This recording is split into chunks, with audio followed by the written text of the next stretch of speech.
2014년 가을 실리콘밸리에는 조용한 소문이 돌고 있었습니다. AMD 이제 진짜 끝난 것 같다. 당시 AMD의 상황을 숫자로 보면 이렇습니다. 시장 점유율은 인텔의 절반에도 미치지 못했고 주가는 2006년 고점 대비 90% 넘게 폭락해 있었습니다. 신용평가사는 AMD의 신용 등급을 투기 등급으로 낮췄고 회사 자산을 팔지 않으면 현금이 바닥날 것이라는 전망이 공공연하게 나돌았습니다. 그리고 그해 10월 한 사람이 이 회사의 CEO 자리에 앉습니다. 리사수. 그녀의 나이는 44살이었습니다. 엔지니어 출신의 MIT에서 전기공학 박사를 받은 반도체 전문가였죠. IBM과 프리스케일에서 경력을 쌓고 AMD에서 CTO를 거쳐 CEO로 오른 사람. 하지만 당시 업계의 시선은 싸늘했습니다. 후원자가 왔다고? 이미 늦었다. 어차피 인텔을 이길 수 없다. 좋은 리더가 와도 이미 망가진 회사다. 많은 사람들이 이미 AMD를 포기하고 있었습니다. 하지만 리사수는 달랐습니다. 그녀는 포기를 선택하지 않았습니다. 그렇다고 무작정 희망을 외치지도 않았습니다. 그녀는 냉정하게 현실을 들여다봤습니다. 우리는 지금 왜 지고 있는가? 리사수가 처음 AMD 내부를 살펴봤을 때 문제는 예상보다 훨씬 더 근본적인 곳에 있었습니다. AMD는 CPU를 만들고 있었고 GPU도 만들고 있었고 모바일 칩도 서버용 칩도 콘솔용 칩도 만들고 있었습니다. 저가 시장도 공략하고 고성능 시장도 잡으려 했습니다. 언뜻 보면 다양한 포트폴리오를 갖춘 회사처럼 보입니다. 하지만 실상은 달랐습니다. 모든 분야에서 모든 경쟁사보다 조금씩 뒤처져 있었습니다. CPU에서는 인텔이 앞섰습니다. GPU에서는 엔비디아가 앞섰습니다. 모바일에서는 퀄컴과 ARM이 시장을 지배하고 있었습니다. 서버 시장은 인텔의 절대 영역이었습니다. AMD는 모든 전선에서 싸우고 있었지만 어느 전선에서도 이기고 있지 않았습니다.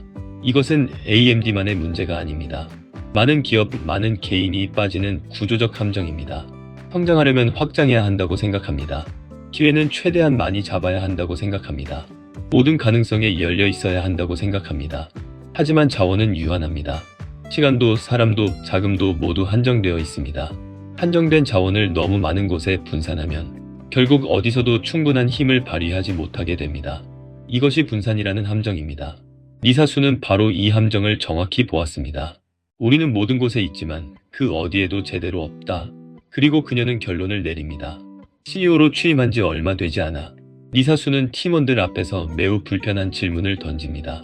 우리가 진짜 잘할 수 있는 것이 무엇인가? 그리고 나머지는 어떻게 할 것인가? 이 질문은 회사 내부에서 큰 저항을 불러일으켰습니다. 매출이 이미 줄어들고 있는 상황에서 사업 분야를 더 줄인다는 것은 많은 직원들에게는 사실상 백기투항처럼 들렸기 때문입니다. 모바일을 포기하면 미래가 없다. 지금 당장 매출이 줄어드는데 사업까지 접으면 어떻게 하라고? 규모를 줄이면 투자자들이 더 떠나간다. 반발은 충분히 이해할 수 있는 것이었습니다. 리스크를 줄이려면 더 많은 매출원을 만들어야 하는 것 아닌가요? 하지만 리사수의 생각은 달랐습니다. 그녀는 이렇게 말했다고 전해집니다.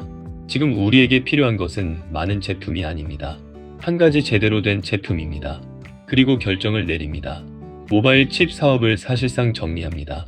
저가 시장 경쟁을 포기합니다. 수익성이 낮고 경쟁 우위가 없는 사업 영역을 하나씩 내려놓기 시작합니다. 그 자리에 빈 공간이 생겼습니다. 하지만 리사수는 그 빈 공간을 두려워하지 않았습니다. 오히려 그 공간에 집중력이 생긴다는 것을 알고 있었습니다. 버려야만 모을 수 있기 때문입니다. 이것이 경영학에서 말하는 선택과 집중이지만 실제로 실행하는 기업은 극히 드뭅니다. 왜냐하면 버리는 것은 언제나 두렵기 때문입니다. 지금 당장의 매출이 줄어드는 고통이 있고 내가 틀렸을 경우에 책임이 있고 조직 내부의 반발과 불안이 있습니다. 그 두려움을 넘어서 그렇다면 리사수는 무엇에 집중하기로 했을까요? 남긴 자원을 쏟을 단 하나의 영역. 그것은 고성능 CPU였습니다. 당시 CPU 시장의 현실을 생각해보면 이 선택은 쉽게 납득하기 어려운 것이었습니다. 인텔은 수십 년간 CPU 시장을 거의 독점해왔습니다. 기술력, 브랜드, 생산 능력, 고객관계 모든 면에서 압도적이었습니다. PC 제조사들은 인텔 칩을 기본값으로 탑재했고 서버 시장에서도 인텔의 점유율은 99%에 가까웠습니다. 그런 시장에 AMD가 뛰어든다? 업계에서는 이렇게 말했습니다. 그 싸움에서 이기는 건 불가능하다. 하지만 리사수는 다른 방식으로 질문을 바꿉니다. 불가능한 시장인가? 아니면 우리가 제대로 싸워본 적이 없는 시장인가? 이 질문이 전략의 방향을 바꿉니다. 인텔이 지배하는 이유는 그들이 절대적으로 강해서가 아니라 AMD가 한 번도 제대로 된 무기를 들고 도전한 적이 없었기 때문이라는 진단. 그렇다면 제대로 된 무기를 만들면 된다. 그리고 또 하나의 이유가 있었습니다. 가장 어려운 시장이 가장 큰 보상을 줍니다.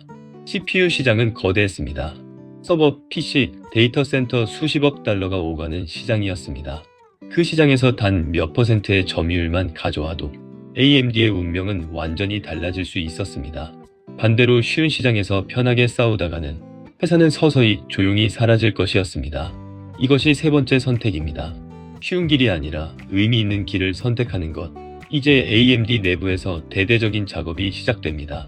프로젝트의 이름은 젠. 기존 아키텍처를 조금 개선하는 수준이 아니었습니다. 처음부터 다시 설계하는 완전한 재건이었습니다. 리사수는 당시 AMD의 수석 아키텍트였던 짐 켈러를 영입합니다. 짐 켈러는 한때 AMD의 K8 프로세서를 설계해 인텔에 도전했던 전설적인 엔지니어입니다. 그리고 애플 A 시리즈 칩을 설계하는데도 기여한 인물입니다. 그가 다시 AMD로 돌아왔습니다. 팀은 불철주야 작업했고 리사수는 엔지니어들과 직접 부딪히며 설계 방향을 이끌었습니다. 하지만 이 과정은 결코 평탄하지 않았습니다. 젠 프로젝트가 진행되는 동안 AMD는 계속해서 적자를 기록했습니다. 투자자들은 불안해했으며 주가는 여전히 바닥을 맴돌았습니다. 언론에서는 AMD 매각설이 끊임없이 나왔습니다. 이 질문이 회사 전체를 짓누르고 있었습니다. 대부분의 CEO라면 이 시점에서 타협했을 것입니다. 빠른 성과를 내기 위해 단기 전략으로 선회하거나 리스크를 줄이기 위해 계획 자체를 축소하거나 아니면 회사를 더 좋은 조건에 팔아넘겼을 것입니다. 하지만 리사수는 멈추지 않았습니다. 그녀는 이렇게 생각하고 있었습니다. 이 선택이 실패하면 끝이다. 하지만 이 선택을 포기하는 것, 그것이 이미 끝이다. 버티는 것이 전략이 될 때가 있습니다. 흔들리지 않는 것 자체가 경쟁력이 될 때가 있습니다. 리사수는 끝까지 버텼습니다. 그리고 팀을 믿었습니다. 데이터를 믿었습니다. 방향이 맞다는 자신의 판단을 믿었습니다. 2017년 3월 마침내 AMD가 화려하게 컴백합니다. AMD는 드디어 라이젠을 출시합니다. 시장의 반응은 처음에는 반신반의였습니다. AMD가 만든 CPU가 정말 인텔과 경쟁할 수 있을까? 과장 광고 아닌가? 하지만 벤치마크 결과가 나오기 시작하자 분위기가 달라졌습니다. 라이젠은 인텔의 동급 제품과 비슷하거나 그 이상의 성능을 보여줬습니다. 그런데 가격은 훨씬 낮았습니다. 테크 커뮤니티가 들썩이기 시작했습니다. 이 한마디가 업계 전체를 뒤흔들기 시작했습니다. 그리고 라이젠의 성공은 시작에 불과했습니다. 2018년 AMD는 서버 시장을 위한 EPYC 프로세서를 출시합니다.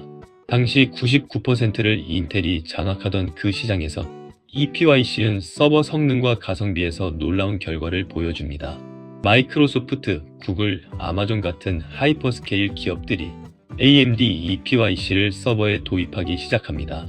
그동안 인텔의 영역이라고 생각했던 데이터 센터 시장이 조금씩 AMD의 영역으로 넘어오기 시작합니다. 2020년대에 들어서면서 AMD의 서버 CPU 시장 점유율은 10%, 15%, 20%를 넘어서기 시작합니다. 그리고 PC 시장에서도 한때 5%대였던 AMD의 점유율이 20%를 훌쩍 넘어서는 시기가 옵니다. 주가는 어떻게 됐을까요? 2014년 리사수가 취임했을 당시 AMD의 주가는 $2 언저리였습니다. 그로부터 약 10년 후 AMD의 주가는 $150를 넘어섰습니다. 무려 70배 이상의 상승입니다. 하지만 여기서 한 가지 중요한 것을 짚어야 합니다.